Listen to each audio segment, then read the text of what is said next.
advice would you give yourself as a 20-year-old to give you the courage to do as you've done, to go into the impossible?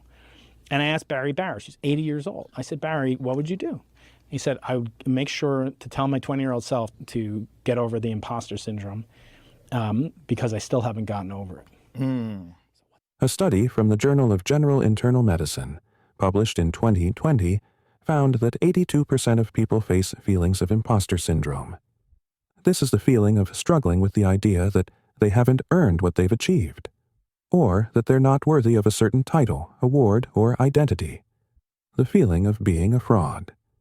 These feelings contribute to increased anxiety and depression, as well as less risk-taking in careers and eventual career burnout. This video will cover the key signs of imposter syndrome, the cost it brings to not only you, but your family and social circles.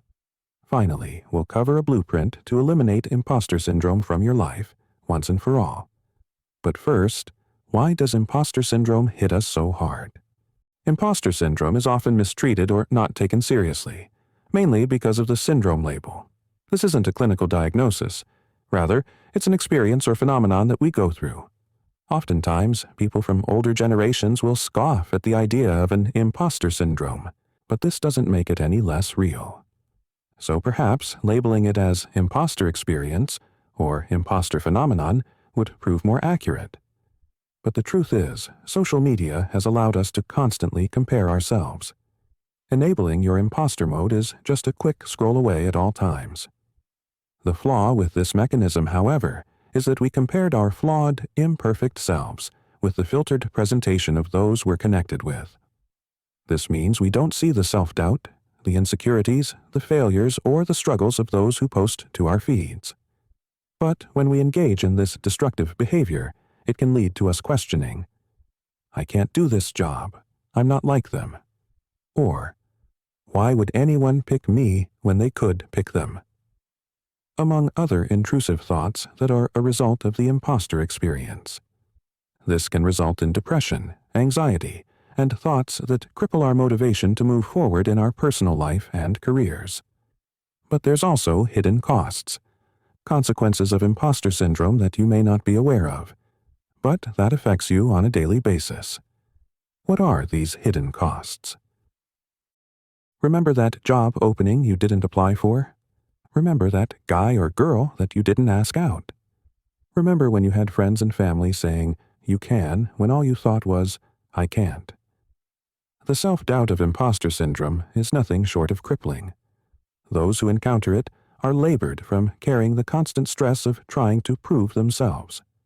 The troubling theme is that this oftentimes actually backfires and results in poor performance and eventual burnout. Sufferers of imposter syndrome are also more likely to isolate themselves from the world, feeling a sense of fraud in a certain career or within a particular community. This eventually leads to withdrawal and will leave the individual feeling isolated and lonely. You'll also see the effects at work. Maintaining professional relationships will be particularly challenging. Emotional walls and protective barriers will be constantly maintained at fear of giving something away, showing weakness or exposing oneself. This is the fear of being found out, being discovered to actually be an imposter, which results in termination or ridicule. But it's important to realize these are illusions brought on from the imposter experience. Otherwise, the consequences can extend beyond just the individual experiencing the imposter syndrome. If you have a family, the mental preoccupation of imposter syndrome can lead to a sense of distancing and difficulty being present during family time. Not to mention bringing stress home from work. If you're an entrepreneur, this can be particularly hard, because you'll also be culpable for extensive overworking, fighting to prove yourself to not be a fraud. Your social circles will indeed notice you downplaying your success and reluctance to discuss your achievements in business, at work, or life in general. Before you know it, you'll experience tension from your unexpressed anxieties. This is a sign of imposter syndrome, trickling into every avenue of your life. So, how do we combat and resolve our imposter syndrome for good? Let's go over the 3-step solution framework for someone looking to resolve their imposter syndrome. Step 1 is recognize. You're already watching this video, which is a great start. We need to first break down the cycle of imposter thoughts through awareness and reframing. Keep a reality check journal or document, either on paper or on your computer somewhere. Keep track of your achievements, any positive feedback you receive. This can be a business review or just a nice compliment someone gives you. You should also keep track of skills you learn. Let's say you encounter a significant problem, then find a solution to overcome it. Put that in your reality check journal so you can one day reflect on it. You'll also want to practice cognitive reframing. Instead of saying, "I'm not ready," say, "I'm learning and growing." Rather than thinking, "I got lucky," think, "I created this opportunity." This step is all about tracking your wins and reframing your thoughts. Step 2 is rebuild. Here, we want to create new patterns and systems so we can sustain this battle against our imposter syndrome thoughts. Establish a success squad. Find a community of professional support groups. Alternatively, find 2 or 3 trusted, similar minds who you can have regular calls or meetups with. Establish healthy habits such as weekly achievement reflections. Book time away from work to reflect on your week and achievements. Created monthly skill assessments, where you take a look at your journal from the last month and see the problems you've overcome and skills you've learned. Set up regular goal reviews, where you review the goals you've created and see where you succeeded.